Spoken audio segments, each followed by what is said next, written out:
4 young Palestinian men, friends of mine, invited me out for an afternoon to have some tea in one of the restaurants. I arrived there, and one of them looked at me and he said, "Ravi, can I tell you a little story?" He said, "A famous Bible speaker by the name of Brother Andrew was here some time ago. And I was sitting at a table with Brother Andrew and a leading mullah, leading sheikh. And they were very cordially talking to each other. And he said, it was a tense time here. He said the Israelis in some activity had killed about 4 Palestinians. And at the instruction of this particular sheikh, 8 Israelis were ordered killed, and that was carried out. So he said, I'm sitting here at a very tense time with an even more tense conversation, for one of them was involved in this act. And he said, I watched as Brother Andrew and he spoke. And Brother Andrew leaned forward and said to him, Sheikh, can I ask you a question? Who made you the judge of this world, or the executioner to this world? Who made you the executioner to this world? The sheikh looked rather surprised and he said, I am not the executioner. I am merely an instrument of God's justice. At which point Brother Andrew paused and then looked at him and said, what then is the place for forgiveness? And the sheikh didn't bat an eyelid. He looked at him and said, that's only for those who deserve it. That's only for those who deserve it. And this young Palestinian lad looked at me and he said, in that 2-minute conversation, I realized how difficult it was to find a bridge between worldviews. In that 2-minute conversation, I found out how difficult it is. And ladies and gentlemen, even though we may say it lightheartedly and so on, I know there are issues today where one wrong word could completely destroy your future. One misspoken analogy can be taken the wrong way. But in our cultural struggles globally, we are dealing with issues of huge dimensions. And the fact that a university setting like this can be a venue to afford a discussion of this nature is a tribute to all of you. And so I want to thank you as a campus. Thank you for the organizers. And thank you for those who put in all of the hard work so that even if we disagree, we don't need to be disagreeable. My mother used to say when I was a young lad, once you've cut off a person's nose, there's no point giving them a rose to smell. And so I don't want to cut off any roses and then offer you cut off any noses and then give you a rose to smell. We hope we'll get the terminology right there. In the 1980s, sociologists like Daniel Yankelevich were writing about the cultural shift in dramatic ways. And in one of the leading publications, he was quoting Daniel Bell, the social thinker, and here's the way he defined culture. Culture is the effort to provide a coherent set of answers to the existential questions that confront all human beings in the passages of their lives. Okay? So culture is an effort to find not a disparate set of answers, but a coherent set of answers to the existential questions that confront all of us in the passage of our lives. Then he went on to say this, seeing where we were headed, a genuine cultural revolution then is one that makes a decisive break with the shared meanings of the past, particularly those that relate to the deepest questions of the purpose and the nature of human life. So a cultural revolution is underway when we are making a decisive break from the shared meanings of the past, particularly those deep questions that deal with the very purpose and nature of what human life is all about.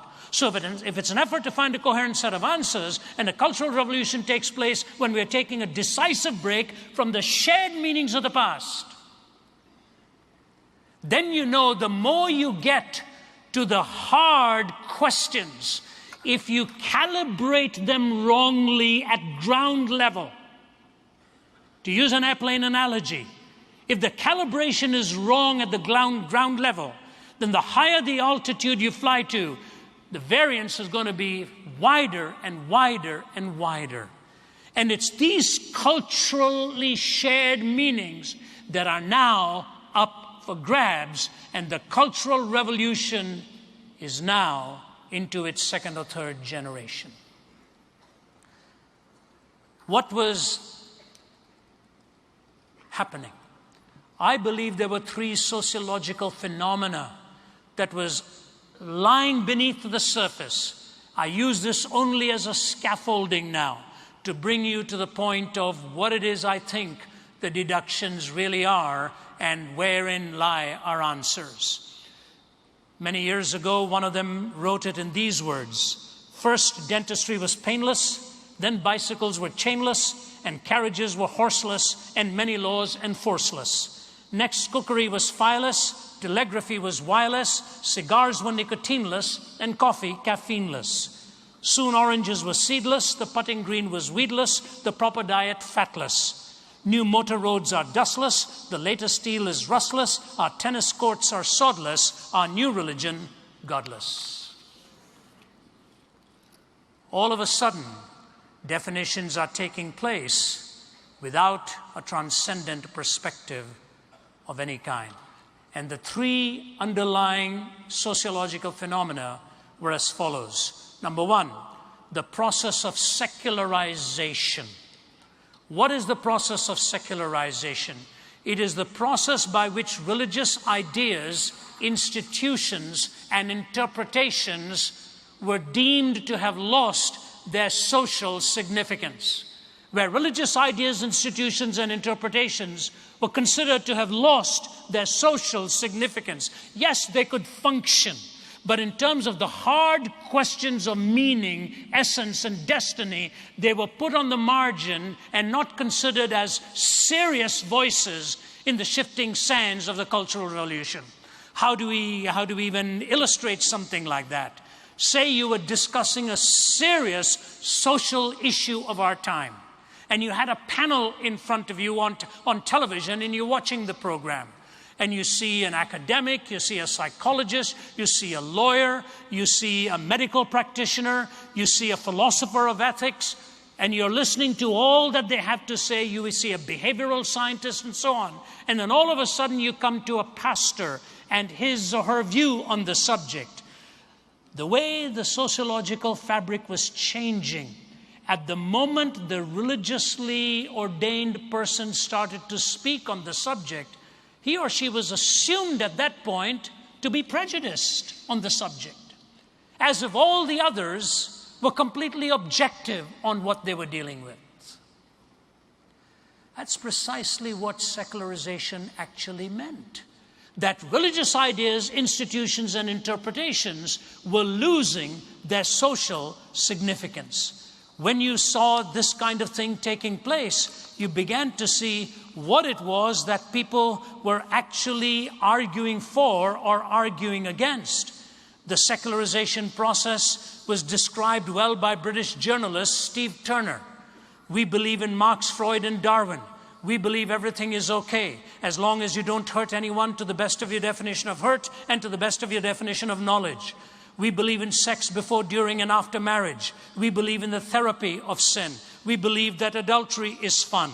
We believe that taboos are taboo. We believe that everything was getting better despite evidence to the contrary. The evidence had to be investigated, and you could prove anything with evidence. We believe there is something in horoscopes, UFOs, and bent spoons. Jesus was a good man, just like Buddha, Muhammad, and ourselves. He was a good moral teacher, although we think his good morals were basically bad. We believe that all religions are basically the same. At least the ones that we read were. They all believe in love and goodness. They only differed on matters of creation, sin, heaven, hell, God, and salvation. We believe that after death comes the nothing, because when you ask the dead what happens, they say nothing. If death is not the end and the dead have lied, then it's compulsory heaven for all, excepting perhaps Hitler, Stalin, and Genghis Khan. We believe in Masters and Johnson. What's selected is average. What's average is normal. What normal is good. We believe in total disarmament. We believe there are direct links between warfare and bloodshed. Americans should beat their guns into tractors, and the Russians would be sure to follow. We believe that man is essentially good. It's only his behavior that lets him down. This is the fault of society. Society is the fault of conditions. Conditions are the fault of society. We believe that each man must find the truth that is right for him, and reality will adapt accordingly. The universe will readjust, history will alter. We believe that there is no absolute truth except the truth that there is no absolute truth. We believe in the rejection of creeds and the flowering of individual thought. And then he put this stinging postscript. If chance be the father of all flesh, disaster is his rainbow in the sky. And when you hear a state of emergency, sniper kills 10, youths go looting, bomb blasts school, it's but the sound of man worshiping his maker. If chance be the father of all flesh, disaster is his rainbow in the sky. And when you hear state of emergency, sniper kills 10, troops on rampage, youths go looting, bomb blast school, it's but the sound of man worshiping his maker. Now, I want to funnel this thought down to show to you what exactly the uppercase secularization process actually ends up doing. Now, again, you'll have a chance to respond to it or have it clarified or even counter it in the question that you raise. But here's what happens. When secularization has moved into the marketplace of ideas, where anything from a transcendent basis is evicted by virtue of the fact that it invokes some transcendent perspective, what ultimately happens? What ultimately happens? Where do we turn to for our definitions that are not ultimately self-referencing? This was proven many years ago when a leading pornographic purveyor, whose pornography was considered to be so vile that the man arguing against it said, look, it actually makes Playboy magazine and all look pretty tame, and we wouldn't even be here discussing that genre. We're talking about something heavily perverted here in the abuse and use of children and women and so on in ways that are totally dehumanizing and degrading. But the man who was arguing for the defense of this man's right to produce it had a very clever way in a secularized consciousness to shape his questions. And here's what he said to a witness who was witnessing against it. And he said to him, have you ever gone into an art gallery? And the man says, yes. Have you ever gone into an art gallery where there are paintings by the great masters? Yes. Have you ever gone in there where you see paintings of the great masters of unclothed people? Yes. Have you paid to go into such an art gallery? Yeah. Will you please explain to this jury why you called that art and why you call my client's stuff pornography? And he had many of them on the ropes, and in that kind of a setting, of course, you're not going to discuss the philosophy of art versus the philosophy of porn and so on. But as I would read the transcript of those and try to come to terms with it in my own mind, I thought to myself, you know what? This is not a new question for art vis-a-vis pornography. If you read the biography of Michelangelo, even the first time he started to paint disrobed people, he was put to the question by his teacher, who raised a very important question so that he would understand what his responsibility would be. He said, Michael, why are you doing this? Michelangelo said, because I want to see man as God sees man. And the teacher looked at him and said, but you're not God. And then the unfolding dialogue is fascinating to try and understand the difference of parameters and boundaries and, more importantly, purpose. But it reminded me of C.S. Lewis's book, in A Pilgrim's Regress, in which this is an extraordinary conversation. It's a fascinating book, and the reason Lewis portrayed it as a pilgrim's regress rather than his own progressive journey to Christ in his book called Surprised by Joy, he took this in an allegorical form in A Pilgrim's Regress. And the reason he calls it a regress is because on his journey through atheism and pantheism and all of the philosophies that his brilliant mind was wrestling with, and he was faced with why he was turning away from them, he couldn't quite put his finger to the nerve or what it was he was rejecting and why he was rejecting it, but he knew there was something systemically flawed in the worldviews that he was rejecting. Until he came to know Jesus Christ, in his testimony said, surprised by joy. And this brilliant Oxford scholar tells the story. Then he took a regressive journey, for he had more explanatory power to why he had rejected some and why he had trusted this particular one. And now in this allegorical journey, he is in the mountain called the Spirit of the Age, where everything goes. But fascinatingly, allegorically, Lewis, who refers to himself as John, pictures himself as handcuffed by the Spirit of the Age, not free, but bound.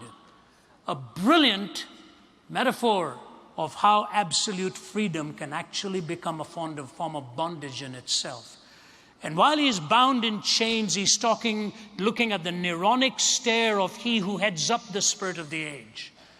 And while he's talking to him, the waiter comes and serves him his breakfast, unbinds him. And young John takes a drink of milk and says, "This is very refreshing." And the man representing the Spirit of the Age says, "It is it? What do you call it?" He said, "Milk." He said, "It's only the secretion of a cow, isn't it?" He said, "A cow secretes urine, produces milk. What's the difference? Just the secretion of a cow." Young John says he didn't know how to respond to this. And then he made a big mistake on commenting on the tastiness of the eggs. And the waiter says, "You know what an egg is, don't you?" And he proceeds to give it the most debased description. And young John doesn't know how to respond to it. But he says, all of a sudden, after that man has gone, reason comes riding on a horse and rescues me and says to me, looks at the weight of the Spirit of the Age, and he says, you lie, because you don't know the difference between what nature is meant for nourishment and what nature is meant for garbage. You don't know the difference between what nature is meant for nourishment and what nature is meant for refuse. Ladies and gentlemen, I would like to think that an average person standing in front of the lens of a camera, whose unclad body is being used by marketers of sensations to trap young minds and lock into their memory banks ideas that will haunt them the rest of their lives and put at risk not only their hungers, but possibly the very sacredness of their vows and their marriages and so on. I would like to think that somebody who's being paid to do this would stop at a point and say, please don't do this to me. Don't do this to me. But you know what happens when secularization has its full run at things like this? It will ultimately cease to have the ability to define distinctives and could ultimately produce a generation without a sense of shame. You know, from what I understand, psychiatrists are dealing with a possibility of a medication that can counter post-traumatic stress disorders. Those who come from the battlefield and unable to sleep because of all of the trauma and so on. But the fear in the discussion committees is this: if we are able to find a drug that is so able to erase the memory of horrific things, to what end will that drug be put to a rapist or a mass murderer who the morning after a series of crimes can just swallow the pill and not feel any sense of guilt whatsoever? This was precisely the path Hitler went on. Outside the gas chamber of Auschwitz are his words: I want to raise a generation of young people devoid of a conscience, imperious, relentless, and cruel. And what I want to say to you is definitions are crucial in the earliest stages of sensitivity. And if secularization moves to the point of taking any transcendent notion out of discussion, and if religious ideas, institutions, interpretations, which the founding documents of this nation actually attributed the very sacredness of our rights to having been endowed by the Creator, what will that make of a society that has lost its sense of shame? That's why a philosopher of ethics says, ours is an age where ethics has become obsolete. It's superseded by science, deleted by psychology, dismissed as emotive by philosophy. It is drowned in compassion, evaporates into aesthetics, and retreats before relativism. The usual moral distinctions between good and bad are simply drowned in a maudlin emotion in which we feel more sympathy for the murderer than for the murdered, for the adulterer than for the betrayed, and in which we have actually begun to believe the real guilty party, the one who somehow caused it all, is the victim and not the perpetrator of the crime. The entire reversal that has taken place when shame and remorse of this nature have gone.